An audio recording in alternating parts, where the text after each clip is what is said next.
Alright guys, magluluto tayo ng pansit, dalawang pansit kasi masyado trabaho yung vlogger niyo, nagugutom na, yan ang oras na.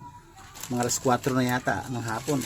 Bitin yung kain ko sa tanghalian sa umagahan lang ako kumain, siguro sa tanghalian hindi. Pinakatanghalian ko na to.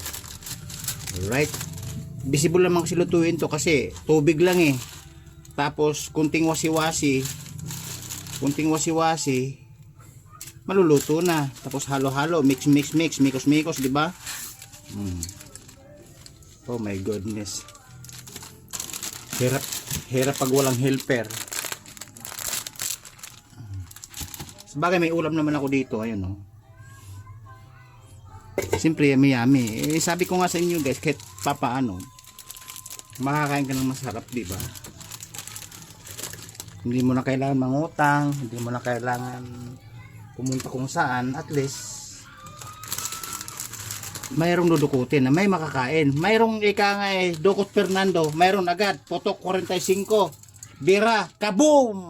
O diba? O diba guys?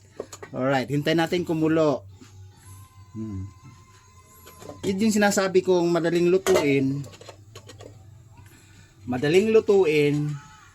for wasi-wasi, kung labada, wasi-wasi, no soap, may washing machine, tapos hindi maganda pagka deliberated ng circle ng round up ng ikot ng washing machine. Kumbaga pag tinawtaw mo, tanggal agad. Ito yun.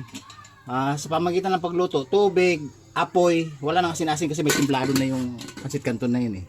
Pero may masarap naman tayo magkain o yun o. Ulam natin.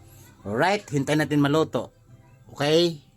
Nagugutom na yung modelo, singer, dating artista niyang vlogger eh.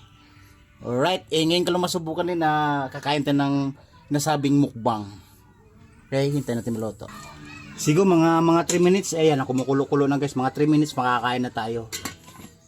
Tinigilan ko kasi yung trabaho ko kasi nga, nagugutom na ako eh, baka mamaya mabigla akong mag-collapse. Di ba? Yung mag-collapse, ibig sabihin, kulang sa kain, wala sa saktong oras yung pagkain. Siyempre, may tendency na mag-collapse. Parang ano guys, parang ano, yung, ayan, napunta tayo sa collapse eh. Parang ano, yung Ghost Project. Pag nag-collapse ang tulay, kulang sa bakal, kulang sa simento, on and all, kulang sa gravy at saka yung sustansya. Kasi nakurakot na ibulsa na nga. O yan, naalala ko na naman yung about tax. Lalo ako nagugutom. Buisit na. Alright guys, malapit na kakain. Ayusin ko. Alright, kumukulo-kulo na. Yan sinasabi kong wasi-wasi na pagkaluto. Tubig, apoy, at saka kunting kaluskos balongos, kunting halo-halo. Tapos titimplahan mo na ng yung sauce niya. Right! Yan pinakamabilis na paraan at pagluto. Mabilisan. Ika na nga out of chip. Hindi chip mekanika, chip cook. Yon. Okay, tatanggalan na natin ng yung pangkuha ng sauce. Alright. Para natapon na. Natapon pa guys. Sayang. Tapos ihalo natin yung isang mukos-mukos para sa mikos-mikos. Alright. Sarap ang kinalabasan na. Alright.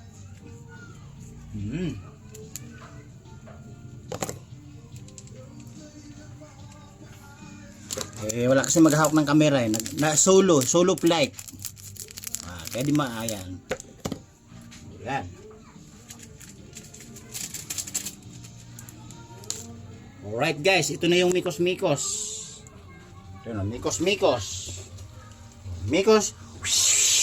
So, yun o. Kita nyo? Alright.